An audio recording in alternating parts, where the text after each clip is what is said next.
والذين يكنزون الذهب والفضة ولا ينفقونها في سبيل الله فبشرهم بعذاب أليم আল্লাহ বলেন যাদের স্বর্ণ আছে, রূপ আছে, সম্পদ আছে, এগুলো থাকার পরও সে গরিবদের হক যাকাতের টাকা দিয়ে দেয় নাই, মৃত্যুর পর ঘোষণা দেন তাদের জন্য কঠিন আযাবের সুসংবাদের ঘোষণা দেন। বলেন নাউযুবিল্লাহ।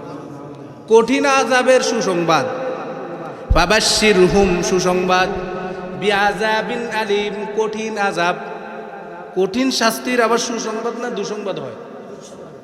কঠিন শাস্তি, একজন মায়ের খেতেছে, এটা সুসংবাদ না দুঃসংবাদ? একজনকে আগুন জ্বালিয়ে দিছে, জ্বলে যাইতেছে, আরেকজনে আসে যদি হাসি হাসি বলে সুসংবাদ আছে, তোমারও মুখ জ্বলে গেছে, বিষয়টা উপহাস করা হলো না? জোরে বলেন কি হলো? উপহাস করা। আল্লাহ বলেন والذين يكنزون الذهب والفضة ولا ينفقونها في سبيل الله فبشرهم بعذاب أليم যাদেরকে আমি সম্পদ দিয়েছি, নেশাব পরিমাণ সম্পদের মালিক হয়েছে, স্বর্ণের মালিক হয়েছে, রূপার মালিক হয়েছে, সম্পদের মালিক হয়েছে, মালিক হওয়ার পরে তার এই সম্পদের যাকাত দিল না, তাদেরকে আপনি বলে দেন, কঠিন আযাবের সুসংবাদ দিয়ে দেন। মস্কারি করে আল্লাহ কথা বলছেন, কঠিন আযাব। কেমন আযাব? আমাদের প্রিয় নবী মুহাম্মদ আরবি সাল্লাল্লাহু আলাইহি ওয়াসাল্লাম বলেন, যে ব্যক্তির সম্পদ নিয়ে কবরে চলে গেল, যাকাত দিল না, ওই ব্যক্তিকে রব্বুল আলামিন মৃত্যুর পর ওই ব্যক্তির সম্পদগুলোকে সুজাআন কঠিন একটি বিশাল সাপ বানাবে। এত বিশাল সাপ বানাবে, সাপের চোখগুলো থাকবে নীল, চোখগুলো থাকবে কি? আগুন জ্বলতে থাকবে, সাপের চোখ দেখে তার কলিজা শুকিয়ে যাবে। আর সাপটা অনেক বিশাল থাকবে, এই সাপটা তার গলার মধ্যে পেঁচিয়ে দেওয়া হবে, পুরো সাপের মধ্যে আগুন জ্বলতে থাকবে। আর একটা ফেরেশতারা এসে বলবে, এটা হলো তোমার সেই আগুন, এটা হলো তোমার সেই সাপ যেটি তুমি অর্জন করেছো দুনিয়াতে। বলেন নাউযুবিল্লাহ।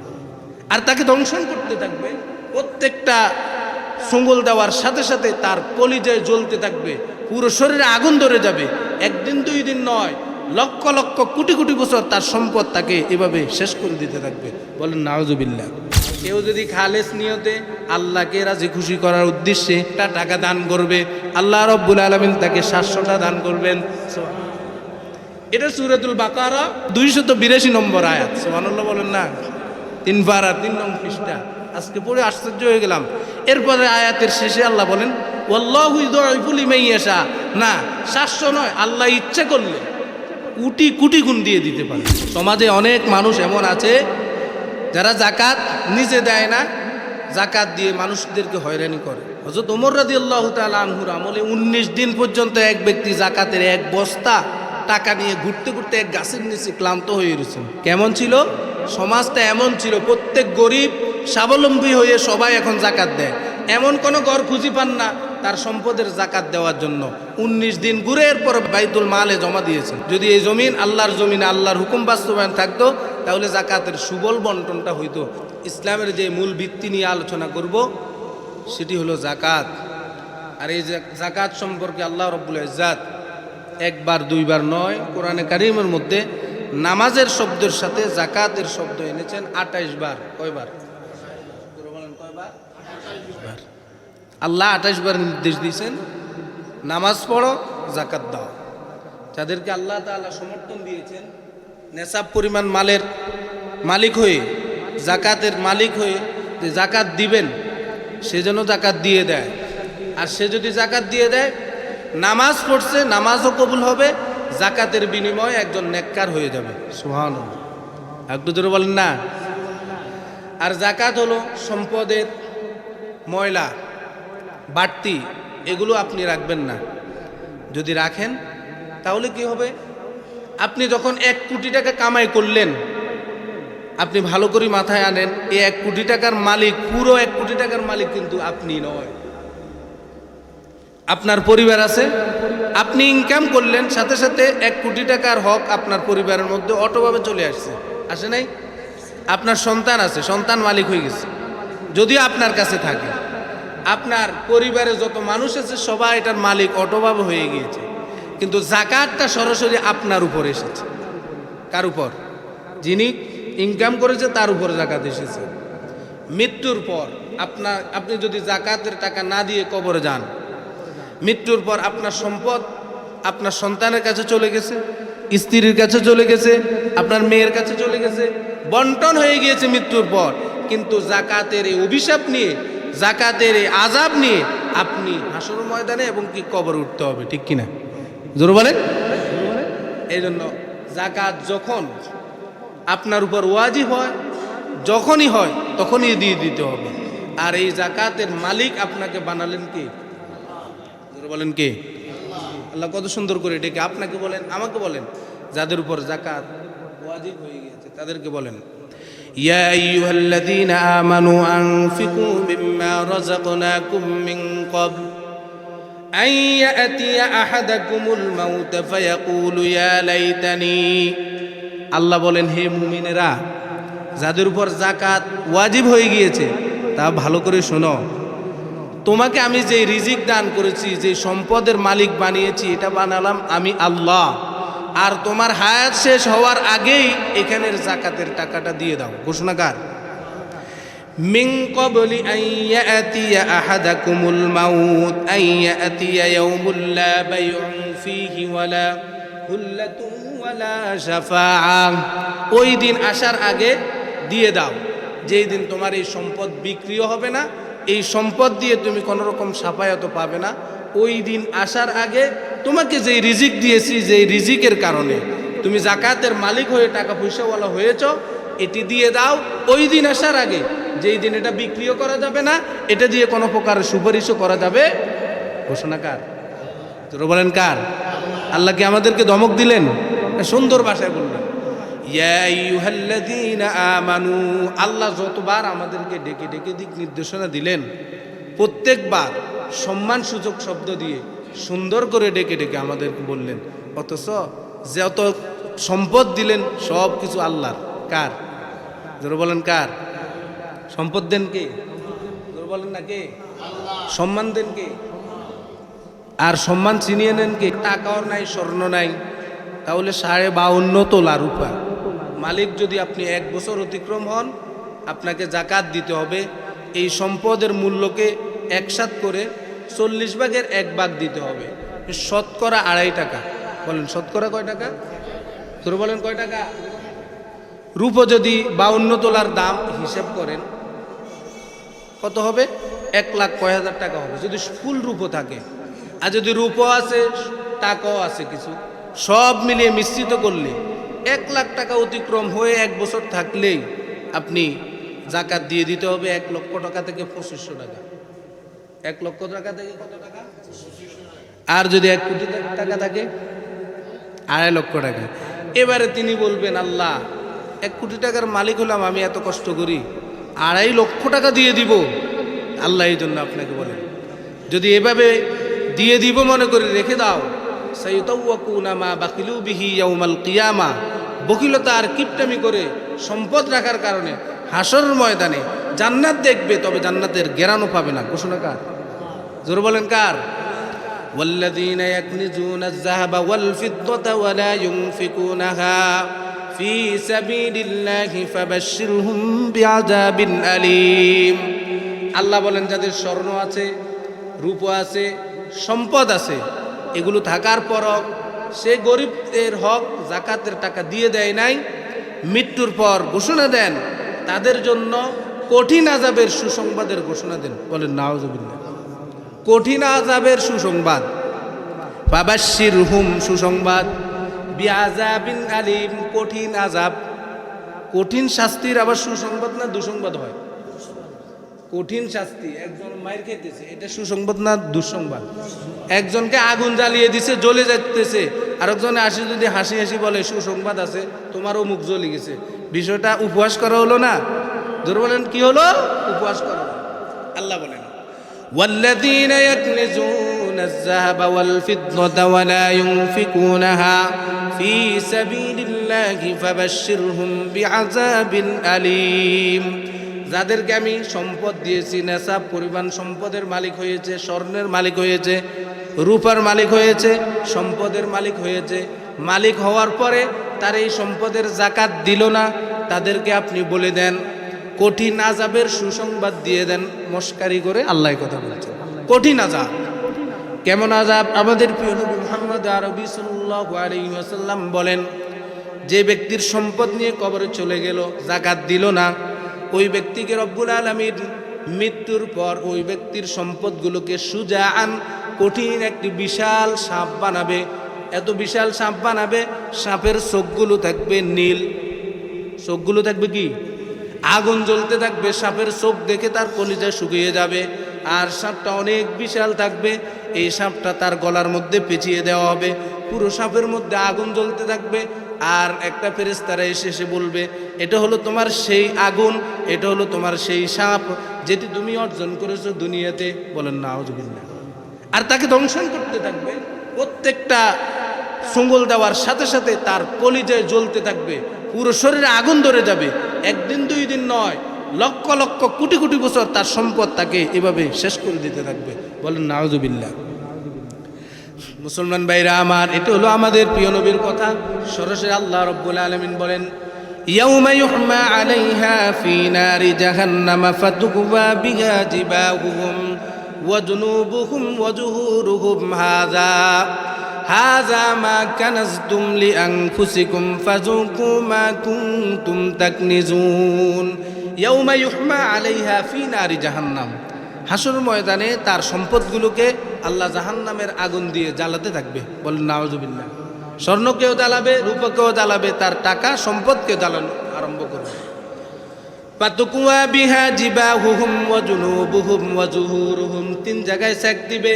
কপালে সেক দিবে, পাছায় সেক দিবে, কলিজায় সেক দিবে। আর এই সেক দেওয়া আরম্ভ করবে ফেরেশতারা, তার কলিজায় জ্বলতে থাকবে। আর জোরে জোরে চিৎকার দিতে থাকবে। ফেরেশতারা বলবে, এগুলো তোমার সম্পদ, এগুলো তোমাকে আজকে জ্বালানো আরম্ভ করবে, এগুলো দিয়ে তোমাকে সেক দেওয়া হবে। বলেন নাউজুবিল্লাহ। ঘোষণাটা কার? জোরে বলেন না কার? আল্লাহর, সরাসরি আল্লাহর আয়াত। এজন্য আনফিকু মিম্মা রাযাকনাকুম মিন ক্বাবলি আন ইয়াতিয়া ইয়াউমুল লা বাইউন ফীহি ওয়ালা কুল্লাতুন ওয়ালা শাফাআ ওয়াল কাফিরুনা হুমুজ যালিমুন। রব্বুল আলামিন বলেন, যে সম্পদ আমি তোমাকে দান করে স্বাবলম্বী বানিয়েছি, সেই সম্পদের যাকাত আসার কারণে যাকাতটা দিয়ে দাও। নইলে এমন একটা সময় আসবে, মনে করো মৃত্যুবরণ করে ফেললে, এই সময় তোমার এই সম্পদ আর বিক্রি করে দেওয়ার মতো তোমাকে কেউ বলার মতো থাকবে? বলেন না। যাকাত ওয়াজিব হয়ে মুরব্বী কবরে চলে গেছেন হাজী সাহেব। যাকাত কিন্তু তার উপর ওয়াজিব হয়েছে 5 বছর। 1 টাকা 2 টাকা নয়, 1 কোটি টাকার মালিক হয়েছে, অতিক্রম হয়েছে 5 বছর। প্রত্যেক বছরে 1 লক্ষ টাকা করে হলে 5 বছরে কয় লক্ষ হয়? 5 বছরে কয় লক্ষ হয়? 12 লক্ষ টাকা যাকাত সে ব্যক্তি রেখে সম্পদের সাথে চলে গেল কবরে। আল্লাহ বলেন, এখন কি করবে? আইয়াতিয়া ইয়াউমুল লা বাইউন ফীহি, এখন তো আর বিক্রিও করা যাবে না। খুল্লাতুন ওয়ালা শাফাআ, আর এই সম্পদ যাকাতের টাকা দিয়ে তুমি এখন কোনো প্রকার সুপারিশও পাবে না।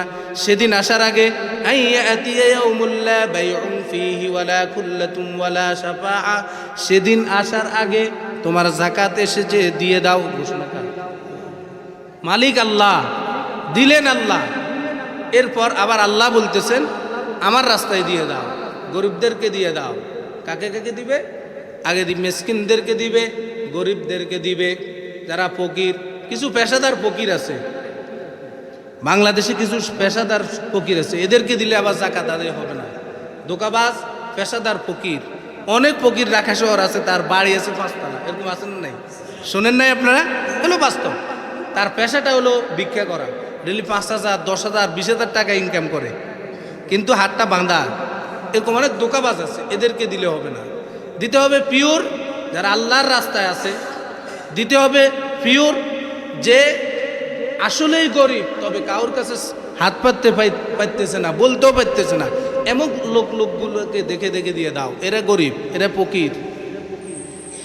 এজন্য যাকাত যদি ওয়াজিব হয়, কারো যদি টাকা থাকে, একজন আলেমের সাথে পরামর্শ করবেন যাকাতের খাত কাকে দিবেন। কাকে দিলে আপনার টাকাটা সুন্দরভাবে বন্টন হবে। আর ভুলেও যাকাতের কোনো মাল মানুষকে সিরিয়াল ধরে শত শত মানুষকে একসাথ করে সিরিয়াল ধরিয়ে দিবেন না, এটা জাকাত আদায় হবে না। এটা হবে কোনো রকমভাবে কোনো ব্যক্তির নাম প্রকাশ করা, কোনো ব্যক্তির সুনাম অর্জন করা ছাড়া বিন্দুমাত্র অন্য কিছু নয়। কারণ জাকাত এমন নিয়ম, এটা হলো ফরজ, এটা যার উপরে ফরজ হয়েছে সে নিজে দিয়ে আসতে হবে গরিবকে, এটা হলো নিয়ম। আর সে আপনার বাড়িতে এসে সিরিয়াল ধরবে, আর আপনি হালকা হালকা কিছু দিয়ে দিবেন, সিরিয়াল ধরাবেন, তুচ্ছ তাচ্ছিল্য করে মানুষের সাথে খারাপ আচরণ করবেন, আল্লাহর আদালতে আপনাকে জবাবদিহি করতে হবে। মানুষের সামনে আপনি জাকাত দিয়ে ভালো হবেন, কিন্তু আল্লাহর দরবারে আপনি বড় আসামি। এক অপরাধ হলো জাকাত আদায় হবে না, দ্বিতীয় অপরাধ হলো মানুষদেরকে কষ্ট দিয়েছেন, মানুষদেরকে লাঞ্ছনা করেছেন, মানুষদেরকে উপহাস করেছেন, মানুষদেরকে কষ্ট দিয়ে নিচে জমিদার সেজেছেন। এরকম আছে না? নেই? অনেক আছে। সমাজে অনেক মানুষ এমন আছে যারা জাকাত নিজে দেয় না, জাকাত দিয়ে মানুষদেরকে হয়রানি করে না। হযরত ওমর রাদিয়াল্লাহু তাআলা আনহুর আমলে 19 দিন পর্যন্ত এক ব্যক্তি জাকাতের এক বস্তা টাকা নিয়ে ঘুরতে ঘুরতে এক গাছের নিচে ক্লান্ত হয়ে রয়েছেন। কেমন ছিল সমাজটা? এমন ছিল প্রত্যেক গরিব স্বাবলম্বী হয়ে সবাই এখন জাকাত দেয়, এমন কোনো ঘর খুঁজে পান না তার সম্পদের জাকাত দেওয়ার জন্য। 19 দিন ঘুরে এরপর বাইতুল মালে জমা দিয়েছেন। সুবহানাল্লাহ। জাকাতের টাকার নিয়ম, বন্টনের নিয়ম আছে। যদি ইসলাম থাকতো, যদি এই জমিন আল্লাহর জমিনে আল্লাহর হুকুম বাস্তবায়ন থাকতো, তাহলে জাকাতের সুবল বন্টনটা হইতো। আল্লাহ তৌফিক দান করুক, বলেন আমিন। আল্লাহ নামাজের সাথে, আল্লাহর ইবাদতের সাথে জাকাতের সাথে সম্পর্ক, মানে ইবাদত করবা, গরিবকে স্বাবলম্বী করে দিবা। ঘোষণাকার একদম পুরা শুরুতে সূরাতুল বাকারা, আল্লাযীনা ইউমিনুনা বিল গায়বি ওয়া ইউকিমুনাস সালাহ ওয়া মিম্মা রাযাকনাহুম ইউনফিকুন। সূরা বাকারার 2 নম্বর আয়াতে আল্লাহ বলেন, আমাকে তো সেজদা করবা, যদি স্বাবলম্বী হও সেজদার পাশাপাশি গরিবকেও স্বাবলম্বী করবে। আর এরকম এক আয়াত নয়, 28 জায়গাত নামাজের সাথে সাথে রব্বুল আলামিন গরিবকে স্বাবলম্বী করার, গরিবের বন্ধু আল্লাহ সমস্ত মানুষকে নির্দেশ দিয়েছে। গরিবের বন্ধুকে জোর বলেন না, গরিবের বন্ধুকে আল্লাহ আল্লাহ নির্দেশ দিয়েছেন। যদি মানেন, সুন্দরভাবে বন্টন করেন, আল্লাহর হুকুমও আদায় হবে, আল্লাহর জমিনে শান্তিতেও থাকতে পারবেন, সম্পদও নিরাপদভাবে থাকবে, জমিনেও শান্তি, আখিরাতে শান্তি পাবেন। আল্লাহ আমাকে সহ আমাদের যাদের উপর জাকাত ওয়াজিব হয়েছে সবাইকে সুন্দরভাবে সুবল বন্টন করে জাকাত দিয়ে দেওয়ার তৌফিক দান করুক, বলেন আমিন। আর রমজানে দিলে 1/70, বলেন 1 কত? মাসালুল্লাযীনা ইউনফিকুনা আমওয়ালাহুম ফী সাবীলিল্লাহ কামাসালি হাববাতিন আমবাতাত 7 সানাবিলা ফী কুল্লি সুমবুলাতিন 100 হাব্বা। আল্লাহ বলেন, কেউ যদি একটা শস্যর দানা রোপণ করে, উদাহরণ দিতেছে, একটা শস্যর গোটা রোপণ করে, এই শস্য থেকে গাছ উঠার পরে শীষ বাইর হবে 60টা। কয়টা? আর প্রত্যেক শীষের ভিতরে 100টা করে যদি শস্য হয়, তাহলে কত শস্য হয়? মাসালুল্লাযীনা ইউনফিকুনা আমওয়ালাহুম। এটা কোনো হাদিসও না, ব্যাখ্যাও না। আমি এই আয়াত পড়ে আজকে আশ্চর্য হয়ে গেলাম, আল্লাহ কি সুন্দরভাবে অঙ্ক করে আমাদেরকে 1/700 কথা বলে দিয়েছেন। সুবহানাল্লাহ। মাসালুল্লাযীনা ইউনফিকুনা আমওয়ালাহুম ফী সাবীলিল্লাহ। কেউ যদি খালেস নিয়তে আল্লাহকে রাজি খুশি করার উদ্দেশ্যে একটা নেকি করবে, একটা টাকা দান করবে, সে একটা দান করে একটা শস্য লাগিয়েছে, একটা শস্য থেকে যেভাবে শীষ বের হয় 60টা, আর 60টা শীষের মধ্যে 100টা করে শস্য হয়, তাহলে 700 হয়। একটা নেকি করলে আল্লাহ রাব্বুল আলামিন তাকে 700টা দান করবেন। এটা সূরাতুল বাকারা 282 নম্বর আয়াত। সুবহানাল্লাহ বলেন না। 3 পারা 3 নং পৃষ্ঠা। আজকে পড়ে আশ্চর্য হয়ে গেলাম। এরপরে আয়াতের শেষে আল্লাহ বলেন, ওয়াল্লাহু ইউযাইফু লিমান ইয়াশা। না, 700 নয়, আল্লাহ ইচ্ছা করলে কোটি কোটি গুণ দিয়ে দিতে পারে। সুবহানাল্লাহ। এজন্য খালেস নিয়তে যতটুকু দিব যাকাত, অল্প দিই, যতটুকু হয়েছে ততটুকু সুন্দরভাবে বন্টন করব। আল্লাহ আমাদের সবাইকে তৌফিক দান করুক, বলেন আমিন।